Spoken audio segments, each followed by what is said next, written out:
સાંજનો સમય હતો. ઘરના ડાઇનિંગ ટેબલ ઉપર બધા જમવા બેઠા હતા. રમાબેન ઉંમરલાયક માં હતા. એમની થાળીમાં થોડું શાક તો હતું, પણ રોટલી પૂરી થઈ ગઈ હતી. તેઓ હજુ ભૂખ્યા હતા. તેમણે ધીમેથી પોતાની મોટી વહુ સુમિતા સામે જોયું. તેમને આશા હતી કે વહુ સામેથી પૂછી અને જમવાનું આપશે, પણ સુનિતા તો પોતાના જમવામાં મગ્ન હતી. થોડી વાર પછી હિંમત ભેગી કરીને રમાબેને કહ્યું કે વહુ બેટા, મને હજુ ભૂખ લાગી છે, એક રોટલી આપીશ. આ સાંભળતા સુનિતાનો મગજ ગયો. તેણે ખૂબ જ કઠોર અવાજમાં બૂમ પાડી, અરે માજી, તમારી તબિયત તો જુઓ, 2 રોટલી ખાધી એ જ બહુ છે, વધારે ખાવાની કોઈ જરૂર નથી. માં બિચારા ડરી ગયા.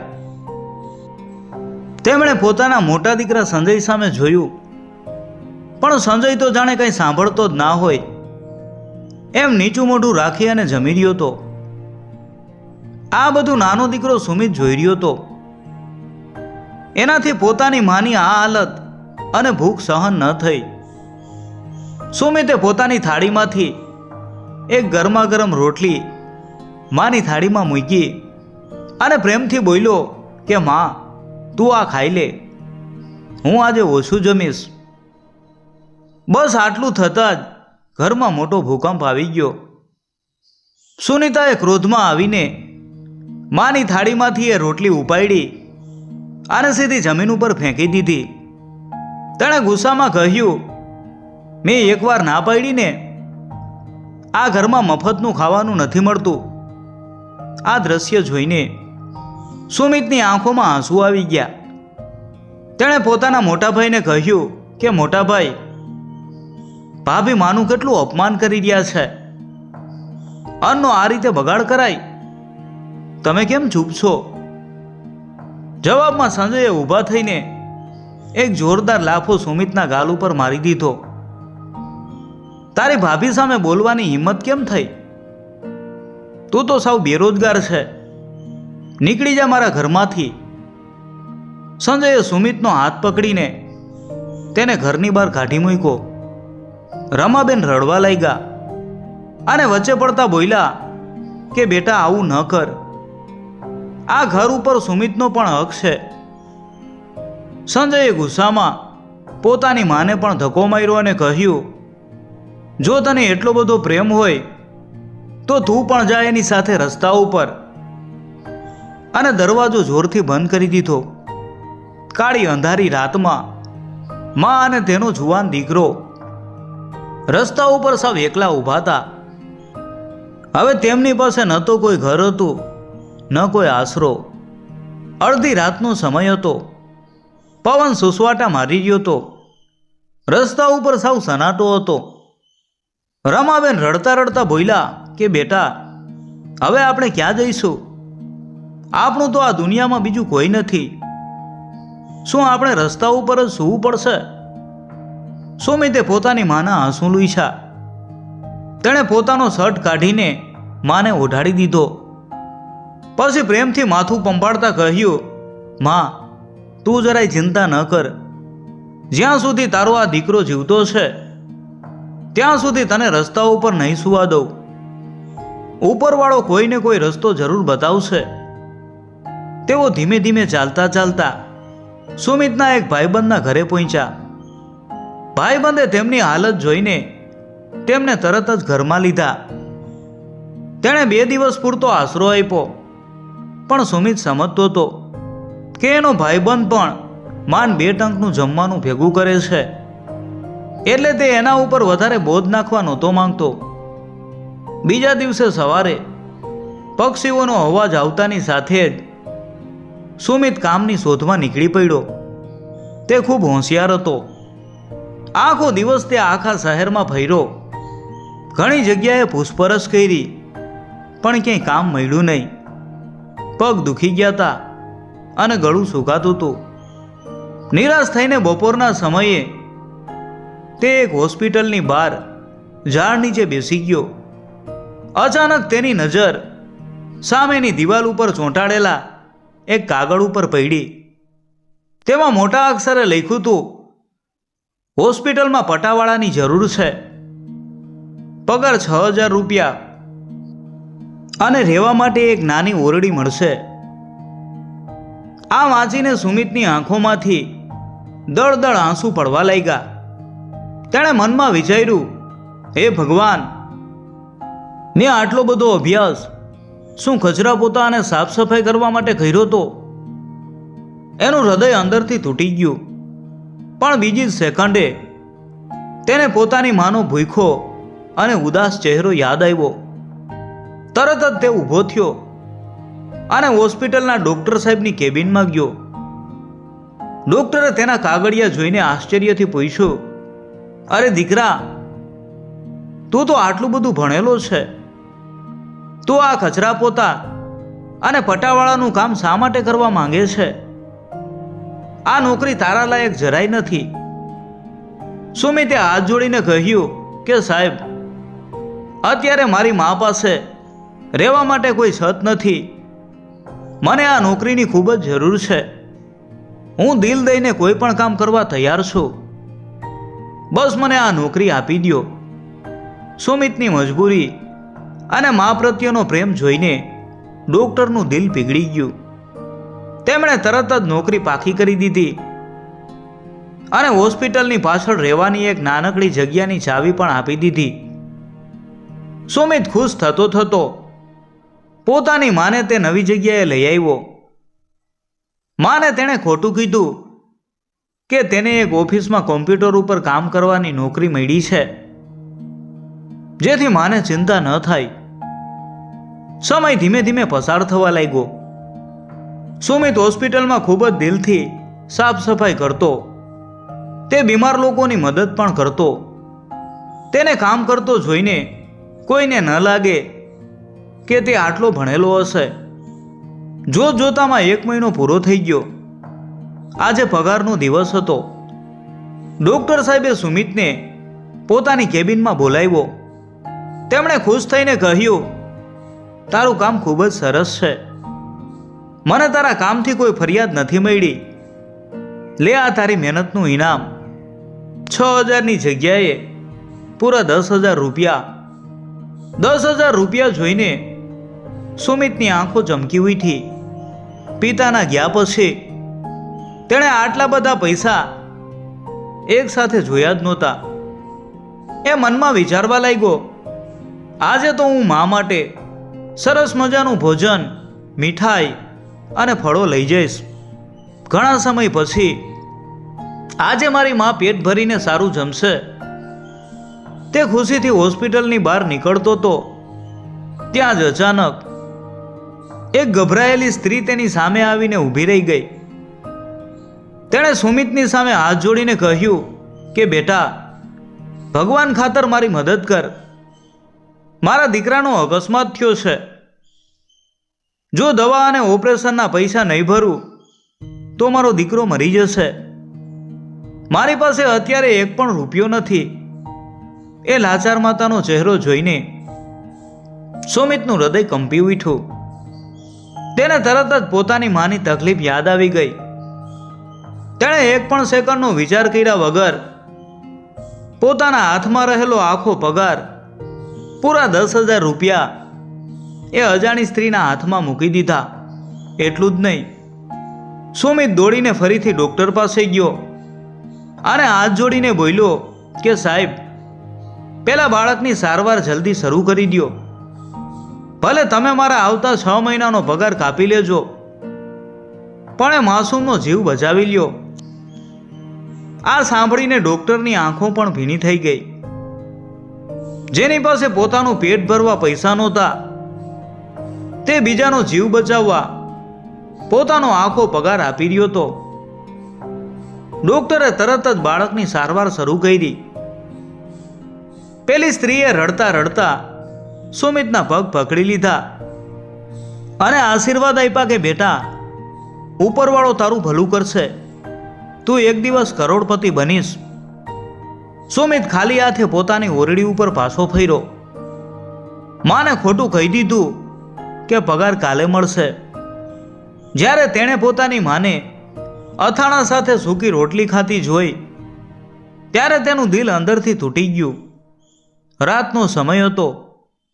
મા દીકરો સૂવાની તૈયારી કરતા હતા અને અચાનક એમના દરવાજે કોઈએ જોર જોરથી ટકોરા માર્યા. રાતના અંધારામાં કોણ આવ્યું હશે? સુમિતે ધીમેથી દરવાજો ખોલ્યો. બહારનો ઠંડો પવન સીધો ઓરડામાં આવ્યો. સામે બે અજાણ્યા માણસો ઊભા હતા. તેમણે ખૂબ જ મોંઘા કપડાં પહેર્યા હતા. સુમિત એકદમ ગભરાઈ ગયો. તેને લાગ્યું કે કદાચ તેના મોટાભાઈ સંજયે તેમને હેરાન કરવા માટે કોઈ ગુંડા મોકલા છે. પણ એમાંના એક માણસે ખૂબ જ નમ્રતાથી પૂછ્યું, શું તમારું નામ સુમિત છે? જેઓ સિટી હોસ્પિટલમાં પટાવાળા તરીકે કામ કરે છે. સુમિતે હા પાડી. તરત જ એ માણસે સુમિતના હાથમાં એક મોટું કવર અને એક ચાવીઓનો જુડો મૂકી દીધો. તેમણે સ્મિત સાથે કહ્યું, ચિંતા ન કરશો, અમારા સાહેબે તમારા માટે એક સરપ્રાઈઝ મોકલ્યું છે. શાંતિથી ઘરમાં બેસીને આ કાગળ વાંચી લેજો. એટલું કહીને તેઓ બંને અંધારામાં ગાયબ થઈ ગયા. અવાજ સાંભળીને રમાબેન પણ ત્યાં આવી ગયા. સુમિતે ઉતાવળમાં એ કવર ખોલ્યું. અંદર એક કાગળ હતો. તેમાં લખ્યું હતું કે દીકરા સુમિત, મેં આજે સિટી હોસ્પિટલમાં બધું જ જોયું. તે તારો આખો પગાર એક અજાણી સ્ત્રીના બાળકના ઓપરેશન માટે આપી દીધો. મેં ડૉક્ટર સાહેબ પાસેથી તારી બધી જ માહિતી મેળવી લીધી છે. મને ખબર પડી છે કે તું ખૂબ ભણેલો ગણેલો છે, છતાં તારા જ મોટા ભાઈએ તને અને તારી માને અડધી રાતે ઘરમાંથી કાઢી મૂક્યા છે. તારા જેવો યુવાન મેં આજ સુધી ક્યાંય નથી જોયો. કાલે સાંજે આ ચિઠ્ઠીમાં નીચે લખેલા સરનામે પહોંચી જજે. ત્યાં તારા માટે એક મોટું ઇનામ રાહ જોઈ રહ્યું છે અને ત્યારે જ તને ખબર પડશે કે આ ચાવીઓ શેની છે.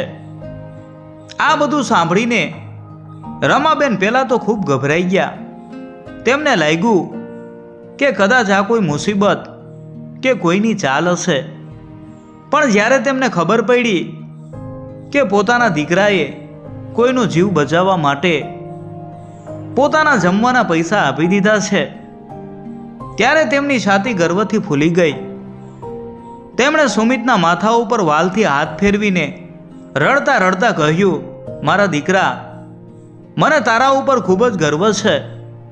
ભલે આપણે આજે રાતે ભૂખ્યા સૂઈ જઈશું, પણ તે કોઈ માનું ઘર બરબાદ થતાં બચાવી લીધું. તે સાચી માણસાઈ બતાવી છે. હવે મને પૂરો વિશ્વાસ છે કે ઈશ્વર આપણા ઉપર જરૂર કોઈ ચમત્કાર કરશે. આખી રાત સુમિત પડખા ઘસતો રહ્યો. એને જરાય ઊંઘ ન આવી. એના મનમાં એક જ સવાલ ઘૂમતો હતો કે આ કાગળ કોણે મોકલ્યો હશે.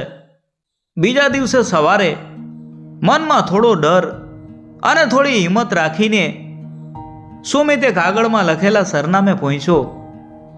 ત્યાં જઈને તેણે જે દ્રશ્ય જોયું એ જોઈને એના હોંશ ઉડી ગયા.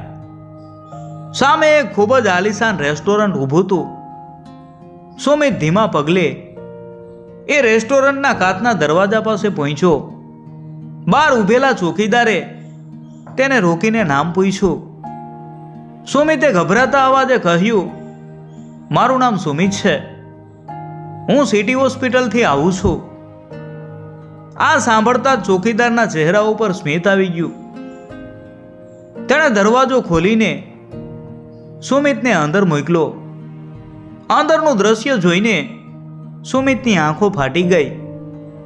સામે એક મોટી ખુરશી ઉપર એક વૃદ્ધ અને બીમાર દેખાતા કાકા બેઠા હતા. તેમણે સુમિતને જોતા જ ખુશીથી આવકાર્યો અને કહ્યું કે આવ બેટા, મારું નામ મુકેશ શર્મા છે. હું આ રેસ્ટોરન્ટનો માલિક છું. પણ હવે આજથી આ બધી મિલકત અને વ્યવસાય આ બધું તારું છે. આ સાંભળીને સુમિત તો સાવ બરફની જેમ થીજી ગયો. એને લાગ્યું કે તે કોઈ સપનું જોઈ રહ્યો છે. તેણે આશ્ચર્યથી પૂછ્યું કે કાકા, તમે આ શું કહી રહ્યા છો? હું તો એક સામાન્ય પટાવાળો છું. તમે મારી સાથે કોઈ મજાક તો નથી કરી રહ્યા ને? કાકાની આંખોમાં જળજળિયા આવી ગયા. તેમણે ભારે અવાજે પોતાની દર્દનાક કથા શરૂ કરી. ના દીકરા, આજે તારી અને તારી માની જે હાલત છે એ જ હાલત 5 વર્ષ પહેલા મારી પણ હતી. મને કેન્સરની બીમારી છે. મારા 2 મોટા દીકરાઓએ મારી કોઈ જવાબદારી ન લીધી અને મારી સૌથી નાની દીકરી પ્રિયા સાથે ધક્કા મારીને ઘરમાંથી મને કાઢી મૂક્યો હતો. મેં મારી મહેનતથી આ બધું ફરીથી ઊભું કર્યું છે, પણ હવે મારું આયુષ્ય પૂરું થવા આવ્યું છે. મોત મારી રાહ જોઈ રહ્યું છે.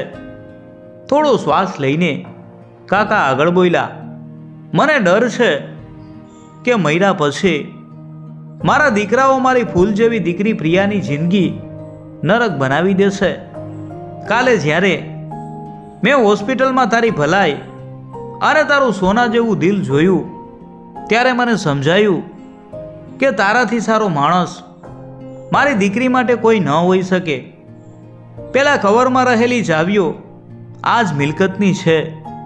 મારી એક જ વિનંતી છે દીકરા, તું મારી દીકરીનો હાથ પકડી લે, એની સાથે લગ્ન કરી લે, જેથી હું શાંતિથી મારી આંખો મીચી શકું. સુમિતનું હૃદય ભરાઈ આવ્યું. તેણે ક્યારેય વિચાર્યું નહોતું કે કોઈ અજાણ્યાની નાનકડી મદદ કરવાથી ઈશ્વર તેને આટલો મોટો બદલો આપશે. ભગવાન ખરેખર કયા રૂપે આવીને આપણી મદદ કરી જાય છે તે કોઈ જાણી શકતું નથી.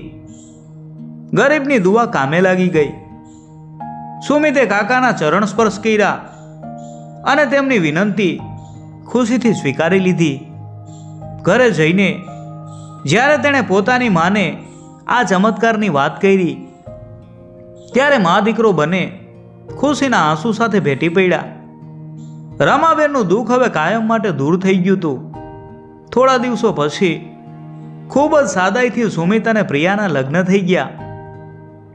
સુમિત હવે એક મોટો માલિક બની ગયો હતો. સમય પોતાની ગતિએ ચાલવા લાગ્યો. થોડા જ સમયમાં સુમિતે પોતાની મહેનત અને હોશિયારીથી રેસ્ટોરન્ટનો બધો જ કારભાર સરસ રીતે સંભાળી લીધો. એક દિવસ બપોરનો સમય હતો. સુમિત પોતાની કેબિનમાં બોસની ખુરશી ઉપર બેઠો હતો. બાર મેનેજરની નવી નોકરી માટે ઇન્ટરવ્યૂ આપવા આવેલા લોકોની લાંબી લાઈન લાગી ગઈ હતી. સુમિત કાચમાંથી બહાર જોઈ રહ્યો હતો. ત્યાં જ અચાનક તેની નજર લાઈનમાં ઊભેલી એક વ્યક્તિ ઉપર પડી અને તે હેબતાઈ ગયો. એ બીજું કોઈ નહીં પણ એનો સગો મોટો ભાઈ સંજય હતો. આ એ જ સંજય હતો જેણે થોડા સમય પહેલા અહંકારમાં આવીને સુમિત અને તેની બીમાર માને અડધી રાતે ધક્કા મારીને ઘરમાંથી કાઢી મૂક્યા હતા. આજે સંજયની હાલત સાવ ખરાબ થઈ ગઈ હતી. કદાચ તેની નોકરી છૂટી ગઈ હતી એટલે ત્યાં નોકરી માંગવા આવ્યો હતો. થોડી વાર પછી જ્યારે સંજયનો વારો આવ્યો ત્યારે તે કેબિનમાં દાખલ થયો. સામે બોસની ખુરશી ઉપર પોતાના નાના ભાઈને જોઈને એના પગ નીચેથી જમીન ખસી ગઈ. તે આશ્ચર્યથી બોલી ઉઠ્યો કે સુમિત, તું અહીંયા આ ખુરશી ઉપર? આ બધું કેવી રીતે થયું? સુમિતે એકદમ શાંતિથી કહ્યું, અહીંયા હું તમારો બોસ છું એટલે મને સુમિત કહેવાની કોઈ જરૂર નથી. આ સાંભળીને સંજયનું મોં પડી ગયું. તેણે બનાવટી પ્રેમ દેખાડતા કહ્યું, અરે હું તો તારો મોટો ભાઈ છું. ચાલ હવે જૂની વાતો ભૂલી જા. આપણે બંને ભાઈઓ ભેગા મળીને આ ધંધો ખૂબ મોટો કરશું. સુમિતની આંખોમાં જૂનું દુઃખ આવી ગયું. તેણે કહ્યું, આજે મને આ ખુરશી ઉપર બેઠેલો જોઈને તમને ભાઈ યાદ આવ્યો? જે રાતે મને અને માને રસ્તા ઉપર તમે રઝળતા કરી દીધા હતા, ત્યારે તમારો આ પ્રેમ ક્યાં ગયો તો? આ તો સમયની વાત છે. એ દિવસે તમારો સમય હતો અને આજે મારો સમય છે. ઈશ્વરની લાકડીમાં અવાજ નથી હોતો, પણ જ્યારે એ પડે છે ત્યારે ગમે તેવા માણસનો અહંકાર તૂટી જાય છે. સંજય શરમથી નીચું જોઈ ગયો. સુમિતે આગળ કહ્યું, તમે મારી સાથે ખરાબ કર્યું, પણ હું તમારી જેમ નિર્દય નથી. હું તમને ધક્કા મારીને અહીંથી નહીં કાઢું. જો તમારે અહીં નોકરી કરવી હોય તો ચૂપચાપ બહાર જઈને બીજા કર્મચારીઓની જેમ તમારું કામ કરો, બાકી તમે જઈ શકો છો. સંજય સાવ મૂંગો બનીને નીચી મૂંડીએ ઓફિસની બહાર જતો રહ્યો. એને પોતાના કર્મોની સજા મળી ગઈ હતી. એના ગયા પછી સુમિત આકાશ તરફ જોઈને ઈશ્વરનો આભાર માનવા લાગ્યો. એને સમજાઈ ગયું હતું કે જીવનમાં ક્યારેય કોઈ વાતનું ઘમંડ ન કરવો જોઈએ. સમયનું ચક્ર ગમે ત્યારે ફરી શકે છે. જે માણસ સાચા દિલથી ગરીબો અને લાચારોની મદદ કરે છે, ભગવાન કાયમ એનો સાથ આપે છે. સારા કર્મોનું ફળ હંમેશા મીઠું જ હોય છે. મિત્રો, જો આ વાર્તા તમને ગમી હોય તો વિડીયોને લાઈક કરજો અને કોમેન્ટમાં જય માતાજી લખવાનું ભૂલતા નહીં.